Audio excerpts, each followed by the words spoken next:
আজকে বিশ্ব জগতের মধ্যে পিতামাতা নাকি সংসারের একটা বোঝা, যা প্রকৃতির মধ্যে প্রতিনিয়তই সেই পিতামাতা, সেই গুরুজন।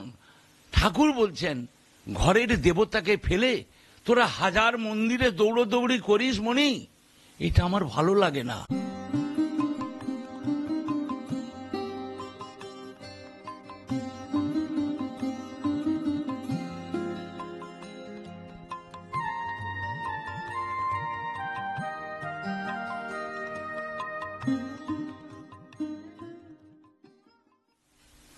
জয়গুরু, বন্দে পুরুষোত্তমম।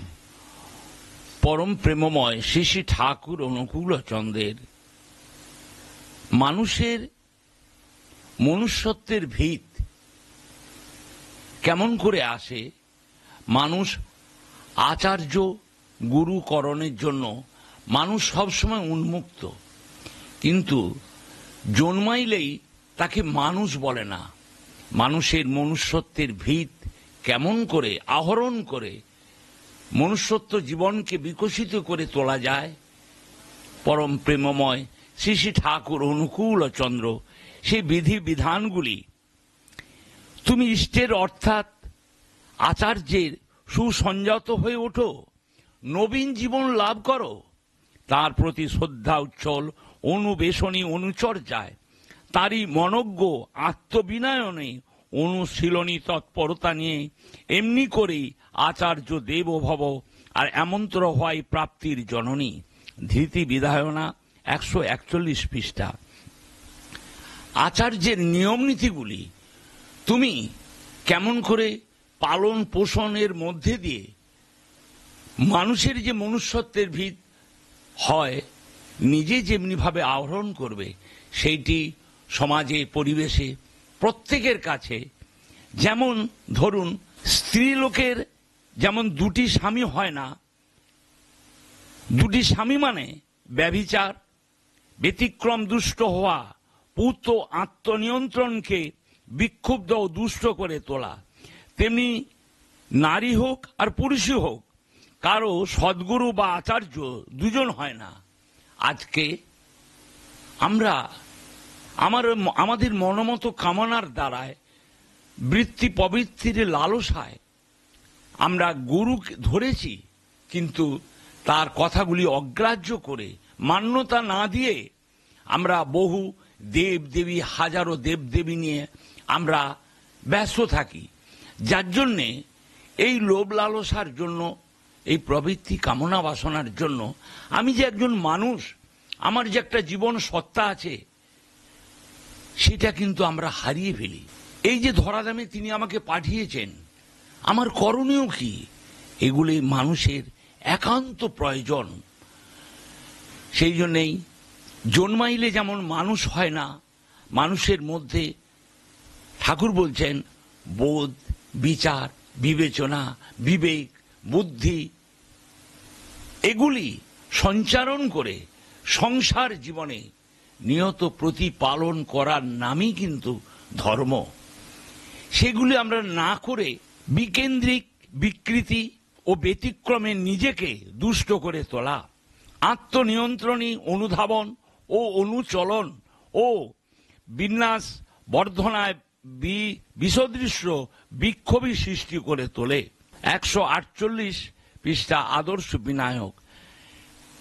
শাস্ত্রে বলে সর্বদেবময় গুরু, অর্থাৎ গুরুর মধ্যে সমস্ত দেবতার সন্নিবেশ থাকে।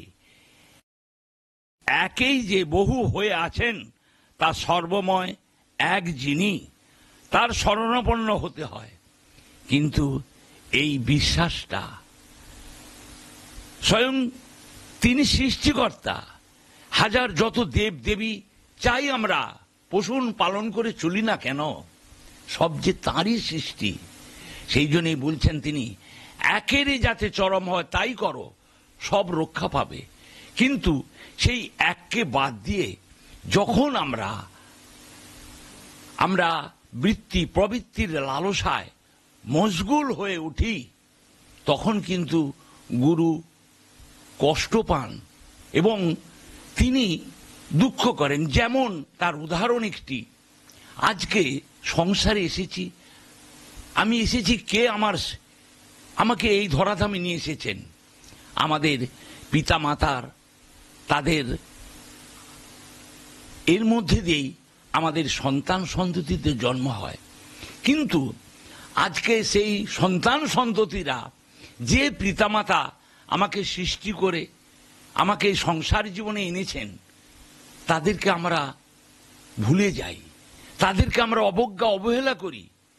আজকে বিশ্বজগতের মধ্যে পিতামাতা নাকি সংসারের একটা বোঝা, যা প্রকৃতির মধ্যে প্রতিনিয়তই সেই পিতামাতা, সেই গুরুজন, ঠাকুর বলছেন, ঘরের দেবতাকে ফেলে তোরা হাজার মন্দিরে দৌড়দৌড়ি করিস মনি, এটা আমার ভালো লাগে না। সেই জন্যেই বলি, দেবদেবী কারা? দেবদেবী সংসারের পিতামাতা, দাদু ঠাকুমা। এরা যদি সংসারে দেবদেবী না হয়ে উঠত, আজকে তুই আসতিস কোথা থেকে? এরা কারা? এইগুলি সাধারণ বোধের মধ্যে, মানুষের চেতনার মধ্যে ধরা পড়ে না। আর যুগপুরুষোত্তম এসে এই ধারণা, এই চিন্তা ভাবনাগুলি ধরিয়ে দিতে এসেছেন। সেই জন্যই প্রতিনিয়ত আমাদের ইষ্টগুরু আচার্যের সঙ্গে সান্নিধ্য লাভ রেখে যত আমরা সংসার জীবন প্রতিপালিত করতে পারব, তাহলে আমাদের ধর্ম আচরণ, ধর্ম মানে যে আচরণ, বাক্য, কর্ম বাঁচা বাড়ার উৎস হয়, তাকেই জানিস ধর্ম বলে, নইলে ধর্ম কিছু নয়।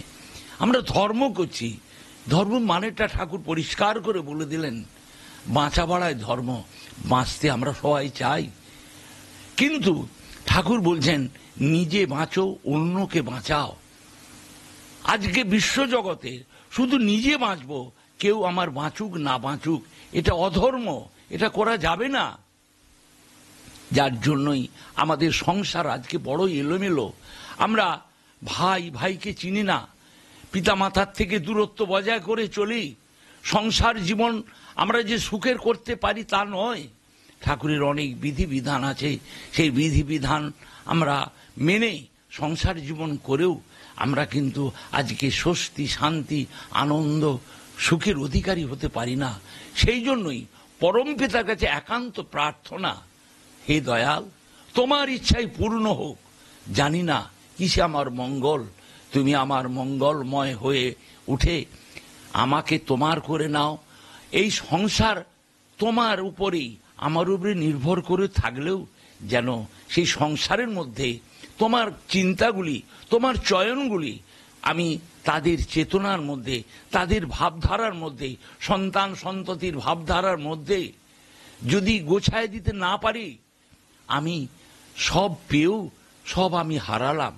এটা তো তুমি চাও না প্রভু, যেন আমার সংসার জীবনকে আমি প্রতিষ্ঠিত করতে পারি তোমার চরণ তলে থেকে। এই প্রার্থনা, একান্ত প্রার্থনা, দয়াল তোমার ইচ্ছাই পূর্ণ হোক, তোমার ইচ্ছাই পূর্ণ হোক। মানুষের মনুষ্যত্বের চেতনা এখান থেকেই শুরু হোক। জয় গুরু, বন্দে পুরুষোত্তমম।